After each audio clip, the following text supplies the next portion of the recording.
इस क्लास में, इस लेक्चर में हम पढ़ेंगे शेड्यूल्स ऑफ इंडियन कॉन्स्टिट्यूशन जो हम, और इस टाइम हम नोट्स यूज करेंगे, आईएएस नीट से वर्चुअली करेंगे। इससे काफ़ी अच्छे शेड्यूल नोट्स लगे मुझे, और वो मॉर्निंग के साथ तो सारे तक याद करा दूँगी इस वाले जो हमारा लेक्चर है, ठीक है। तो हम शुरू करते हैं। तो सबसे पहले तो कि हमारे पास 8 शेड्यूल थे, 8 से हमारे 12 हो गया, ठीक है। ये तो बेसिक चीज़ है। उसके बाद आपको ये याद रखिए कौन सा अमेंडमेंट के अंदर जो बात हुई 4 थे, ऐड हुए थे, ठीक है, 9 10 11 12। तो अब हम वो देख रहे हैं, ठीक है। पहले मोटा-मोटा सारा कवर करते हैं। वैसे तो बोलते हैं TS full PM, but honestly मुझे टी कोर्स फुल पीएम ज़्यादा बेटर लगता है, ठीक है। क्योंकि ई से मतलब कुछ ढंग से याद आता नहीं है। ई से फिर भी प्रिविलेज आ जाता है। हम प्रिविलेज क्या क्या है, president of India, governor of India, सबके साथ। और वो से भी ओथ ज़्यादा बढ़िया रहेगा। पता नहीं इसमें क्या लिखा हुआ था, हाफ फॉर्मेशन चार बार नहीं आ रहा था। तो ऑब्वियसली हो गया, टेरिटरी हो गया, territory, privilege, oath, Rajya Sabha, schedule, other schedule, F से फेडरलिज्म, उससे ओ से अदर, अदर जो थोड़े वो थे,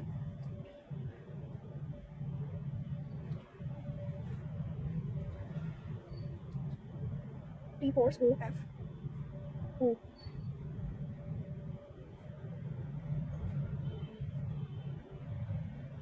ठीक है, A L, T, P M, ठीक है। ये जो अदर है उससे थोड़ा ढंग से समझ में आएगा नहीं, बट आपको बस एक चीज़ याद रखनी है इसमें कि अदर लैंग्वेज है, मतलब फेडरल बहुत लैंग्वेज है। तो बस कोई और थोड़ा ज़्यादा नहीं होगा, बाकी सब इजी है। जैसे लैंड रिफॉर्म्स में जो लैंड रिफॉर्म्स में जैसे 31 भी आर्टिकल आया था, ठीक है। और फिर बाकी तो डिफेक्शन हो गया, और ये पीस हो गया, पंचायत एम म्यूनसिपैलिटी, ठीक है। तो अब हम 9 शेड्यूल करते हैं। 9 शेड्यूल आया कैसे था, पहले किस कौन सा आर्टिकल है, पहले 31st भी है। 31st भी क्या है कि जज ये फंडामेंटल राइट्स की बॉल खेल रहे थे गवर्नमेंट, ये लोग बॉल खेल रहे हैं एक दूसरे में, ठीक है। ये तो एक मैट के ऊपर, ठीक है। ये बोल रहा है फंडामेंटल राइट्स, ये बोल रहा है फंडामेंटल राइट्स, मतलब ये बोल रहा है 31 के अंदर माइंड है, 31 के अंदर जो आर्टिकल्स बनेंगे, ठीक है। कोई सेंस ही नहीं है, कोई सेंस है बात आपको मान लो मेरे फंडामेंटल कुछ बीच में 31 डाल दो, हो गया बस काम।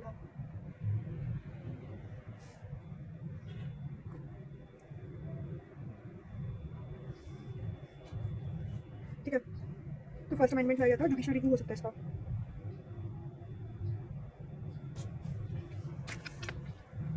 ठीक है। तो फिर हम आते हैं उसमें 10th शेड्यूल पर, तो T course of old PM, ये है डिस्क्वालिफिकेशन पर, ठीक है। तो डिस्क्वालिफिकेशन आर्टिकल 31 बी में था, फर्स्ट अमेंडमेंट से लाया गया था, ठीक है। ये कौन सा आर्टिकल कहता है, 101 टीएसएन और टीपीडी, टीपीडी, टी कोड,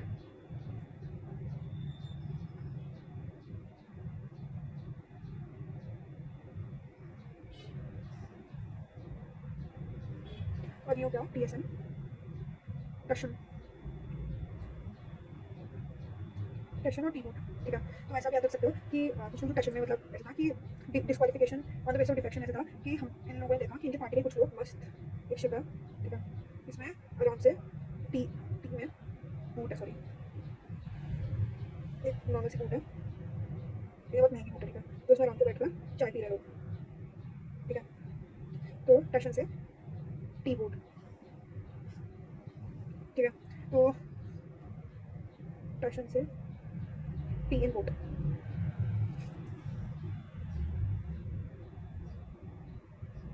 ठीक है। तो 52nd कॉन्स्टिट्यूशन अमेंडमेंट में लाया गया था, फर्स्ट था, ये 52nd था। इसको याद कैसे रखेंगे हम, ऐसा लगता है बना लेता है एक्स्ट्रा बना, इसमें सारे अमेंडमेंट्स वगैरह लिखते रहेंगे, ठीक है। तो 1 2 3 4 5 6 7 8 9 10, 1 2 3 4 5 6 7 8 9 10 11 12 13 14 15 16 17 18 19 20, ठीक है। तो इसको थोड़ा जूम कर लेते हैं, और हम कौन से अमेंडमेंट की बात करें फर्स्ट, पहले तो था ये लैंड के लिए, लैंड के लिए था, ठीक है। और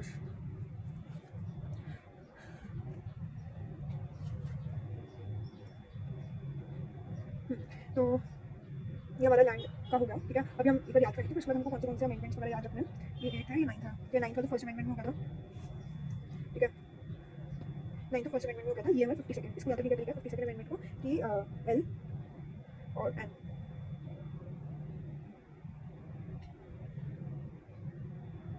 उन्होंने देखा कि टशन टी वोट में है, तो उन्होंने उसको बर्बाद करने के लिए क्या करा कि एक लोन एक्टिंग करी कि हम लोग ने लोन देने के लिए, मतलब ये लोग एंट्री कर रहे हैं टी वोट में देखने के लिए कि ये लोग सच में चलाकी करने के लिए, इसको भूल दीजिए। उन्होंने बोला कि ऐसा लोन के काम से है, आपने जो लोन लिया नहीं तोड़ा, तो उन्होंने एंट्री कोर्ट में देखकर डिस्क्वालीफाई कर दिया, ठीक है, ठीक है। Anti defection law does not talk about any time frame within which the decision, मतलब स्पीकर चाहे तो उसको कभी भी नहीं बता, मतलब लोग बोले उसको लेके आ रही फालतू में कोई रिकॉर्ड डिफेक्शन होते तो ये हटा देंगे, मतलब बताएगा नहीं मेरे से, ठीक है। देखो speaker, deputy speaker, chairman, deputy chairman,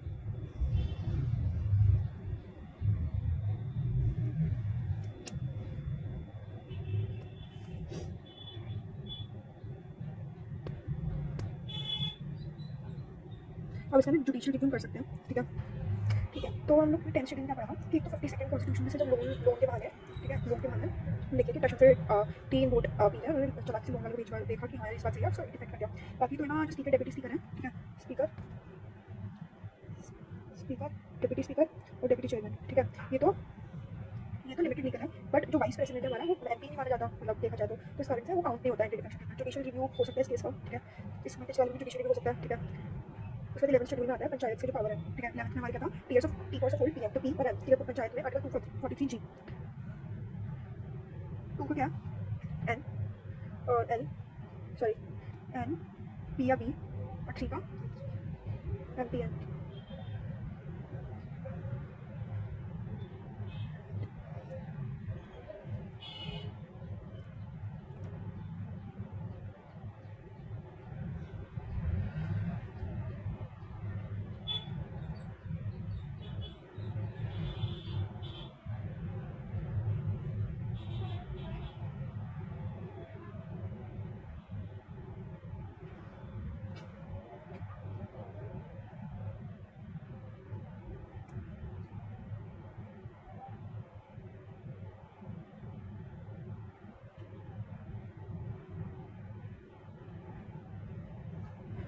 अब देखो पहला जो हमारे पंचायत म्यूनसिपैलिटीज है बाद में ऐड हुई है, वैसे थोड़ा कि हम एक बार ऐड करके बीच में अच्छे वाले कॉन्स्टिट्यूशन बना बीच में सारे आर्टिकल्स खराब कर दिए, लाइक जो आर्टिकल हमारा 75 पर है वो 100 हो जाएगा, बीच में ऐड कर दिया। तो हमने क्या करता है कि हम एबीसीडी कर देते हैं। हमारे 50 हमने पहले फंडामेंटल ड्यूटी ऐड करी थी, तो ऑलरेडी 51 पे हमारे डीपीएस भी था और फिर उसमें डायरेक्ट हमारे पास यूनियन था, तो हमने 51 ए डालकर 51 एबीसीडी डालकर पूरा फंडामेंटल ड्यूटी ऐड कर दी। तो वैसे ही जो ना हमारा पंचायत था उससे पहले हमारा यूनियन टेरिटरीज था, ठीक है, यूनियन टेरिटरीज था तो फिर शेड्यूल एंड ट्राइबल एरियाज था। तो हमने क्या करा कि ना 23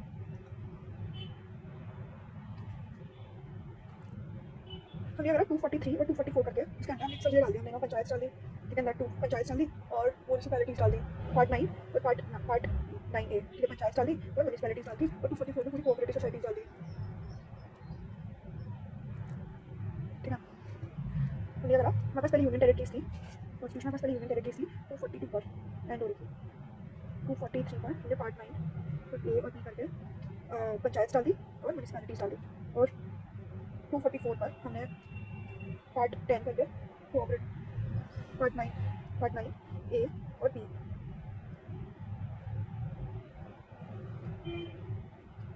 पंचायत डाल दी और पार्ट 9 का ए और बी करके आर्टिकल 44 के अंदर हमने म्यूनसिपैलिटीज और कोऑपरेटिव्स डाल दी।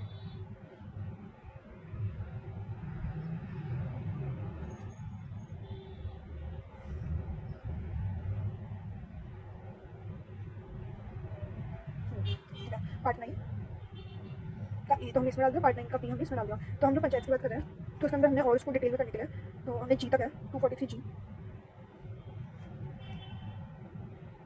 पंचायत में बैलेंस थी, लेकिन हमने 243 जी के अंदर इसके अंदर कुछ स्पेसिफिकेशन डाल दिए। 11th शेड्यूल में आता है कि 73 अमेंडमेंट 1992, ठीक है, वही 74 अमेंडमेंट से मिला है 243 डब्ल्यू।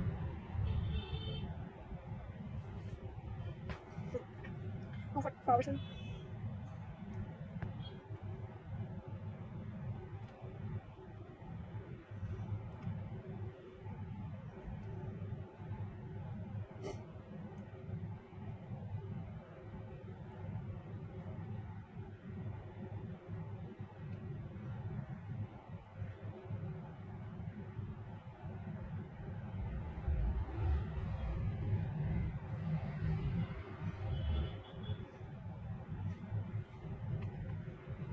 ठीक है। तो हमने क्या करा कि हमारे पास जो भी पावर्स, तो हमने क्या करा देखो कॉन्स्टिट्यूशन में हमारे पास कैसे लिखा हुआ है 240 सेकंड से हमारे पास यूटी खत्म हो रही है, ठीक है। आर्टिकल 243 में पार्ट 9 है, इसमें पंचायत है, और पार्ट ए में इसकी म्यूनसिपैलिटीज है, 243 के पार्ट 9 के पार्ट बी में कोऑपरेटिव्स है, ठीक है, ये है जी और डब्ल्यू, ठीक है।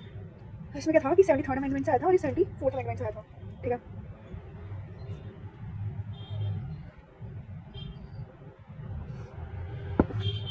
हमने दो आर्टिकल पर से पढ़ा है, एक तो schedule area and tribal areas, ठीक है, और एक है 5th शेड्यूल। देखो 5th हमारा 10th शेड्यूल था, 10th क्या था हमारा डिस्क्वालिफिकेशन, उसके अंदर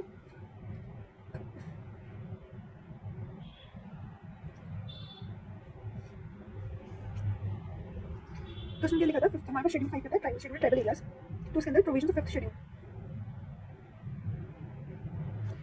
पार्ट 10 ऑफ शेड्यूल, ठीक है। आर्टिकल से बात नहीं करें, पार्ट की बात करें तो part 10 schedule and tribal areas, ठीक है, वो 5th शेड्यूल के अंदर कनेक्टेड है, पार्ट 10 और 5th शेड्यूल, ठीक है। तो इसमें क्या था provision of 5th schedule shall apply to administration of state other than Assam, Meghalaya, Tripura, Mizoram, ठीक है। जो 6th शेड्यूल होगा वो ये 4 के लिए होगा। तो आपको समझ आ रहा है लाइक देखो हमारे पास पार्ट 10 है जिसके अंदर एसटी एरियाज है, ठीक है। ये हमारे कॉन्स्टिट्यूशन में मस्त है। उसको हमने अलग से वो रूल्स बनाए थे। तो हमने 5th और 6th शेड्यूल था हमारा। 5th शेड्यूल में तो काफी सारे नॉर्थ ईस्टर्न स्टेट और 6th में स्पेशल नॉर्थ ईस्टर्न स्टेट्स। तो जो स्पेशल वाले थे, ये जो स्पेशल नॉर्थ ईस्टर्न थे वो थे, अब जैसे सिर्फ नॉर्थ ईस्ट नहीं होता, पूरे इंडिया में हर जगह जैसे राजस्थान हो गया, यूपी, एमपी, ठीक है। हम लोग सिर्फ आसाम, मेघालय, त्रिपुरा, मिजोरम, ये हमारा आसाम, मेघालय, त्रिपुरा और मिजोरम। ये हमारे पास क्या था, ये हमारे पास नागालैंड था और ये हमारे पास मणिपुर था, ठीक है। और हमारा मध्य प्रदेश था। तो मेरे पहले जो 5th शेड्यूल के जो आर्टिकल्स हैं,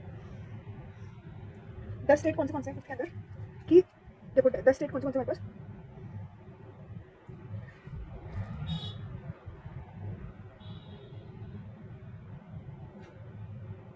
ये हम इस बार में अपने कितने वो हैं, ठीक है। एक तो हिमाचल, राजस्थान, ये पूरा बीच में का नॉर्थ की पट्टी ले लो, ठीक है। राजस्थान, मध्य प्रदेश, ये यूपी वगैरह में नहीं है, ठीक है। राजस्थान, ठीक है, राजस्थान, गुजरात, महाराष्ट्र, मध्य प्रदेश, छत्तीसगढ़,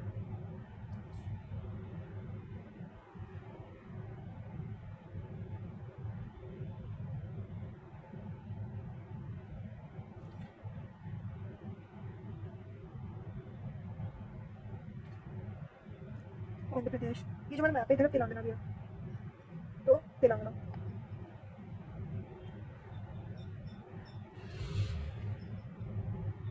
ठीक है। तो पूरी बीच की पट्टी हिमाचल प्रदेश, हिमाचल प्रदेश और ये जो चौथ है। बाकी ना एक लैंग्वेज वाला भी बहुत इंपॉर्टेंट हमारे पास है जिसके अंदर इसमें लिखा हुआ नहीं है, ठीक है। तो मैं एक लैंग्वेज का बना दूँगी आपके ना। लैंग्वेज वाला कौन सा था, देखो लैंग्वेज हमारा था टी पॉट्स ऑफ ओल्ड, ठीक है। तो ओल्ड का ओ था, वो अदर लैंग्वेजेस थी, ठीक है। तो ये वाला भी एक इंपॉर्टेंट हमारे पास इसमें काफी सारे आते हैं कि कौन से अमेंडमेंट से क्या ऐड हुआ था, ठीक है। ये इंपॉर्टेंट रोल प्ले करता है, कौन से आर्टिकल्स करना था, ठीक है, ओरिजिनल क्या था और कौन सा आर्टिकल से कनेक्टेड है, ठीक है। और क्लासिकल लैंग्वेजेस को दे रखी स्टेटस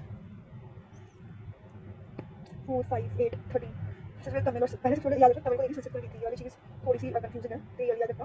और फिर उसके बाद संस्कृत तो कन्नड़ वाले आ गए, ठीक है। जैसे भी कन्नड़ वाले तो हम मूवी लाओ, ठीक है। फिर उसके बाद ओडिया लास्ट में थी, याद रखो। मलयालम भी आप भूल सकते हो, ठीक है। ओडिया याद रखो लास्ट में। तो एक बार थोड़ा सा फटाफट कर लेते हैं। 5th शेड्यूल में क्या था कि 10 बीच के स्टेट थे हमारे। जब याद है कि ये वाली जो पट्टी थी वो नहीं है, लाइक हमारे जो ये बीच पट्टी थी वो नहीं है। देखो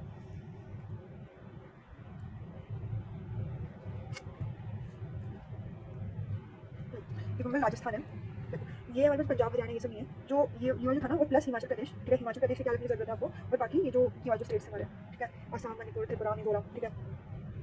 तो कौन से हमारे पास स्टेट थे अभी आपको लिस्ट बना देता हूँ, ठीक है। सबको कुछ वैसे याद हो जाए, ठीक है। ये हो गया गुजरात, राजस्थान, यूपी, ठीक है, एमपी, राजस्थान, यूपी, एमपी, और ये आंध्र प्रदेश, तेलंगाना, ठीक है, छत्तीसगढ़, झारखंड, हिमाचल प्रदेश, ठीक है। याद रखना बिहार नहीं था इसके अंदर, तो हम देख लेते हैं कुछ मिस कर दिया हो तो, ठीक है। आंध्र प्रदेश, छत्तीसगढ़, गुजरात, हिमाचल प्रदेश, झारखंड, मध्य प्रदेश, महाराष्ट्र, उड़ीसा बोल रहा है, ठीक है। उड़ीसा याद रखना, उड़ीसा वे फॉरगेटिंग, ठीक है। उड़ीसा वे फॉरगेटिंग। बाकी तो आसाम, मिजोरम, मेघालय और त्रिपुरा, ये जो टक्कर के जो ऊपर वाले ये है, ठीक है। बाकी तो त्योहार कमीशन था हमारा इसका, और फूरिया कमीशन था, तो फूरी मिट्टी दे दी भर के, वैसे पूरी मिट्टी दे दी भर, ठीक है। ट्राइबल पॉपुलेशन कॉम्पैक्टनेस ये सब। तो प्रेसिडेंट के ऊपर है consultation governor, executive power of state, centre को बता सकता है, ठीक है। गवर्नर के पास बहुत ज़्यादा लेजिस्लेटिव पावर्स होती है, जो एनएलई को करता है, डायरेक्ट करता है कि सेंटर कुछ लॉ वगैरह अप्लाई होंगे, ठीक है। बाकी मेरे को फटाफट पूरा कर लेते हैं, ठीक है, क्योंकि वो फिर मैं नेक्स्ट थोड़ा सा एक्सटेंड हो गया हमारा। आसाम, मेघालय, त्रिपुरा, मिजोरम, वो ये जो 4 था ये है ऑटोनॉमस डिस्ट्रिक्ट वगैरह बनाकर। तो असम में 3 है, त्रिपुरा में 1 है, गारो, खासी, जंतिया, मिजोरम में चुकमा, मारा, लाई।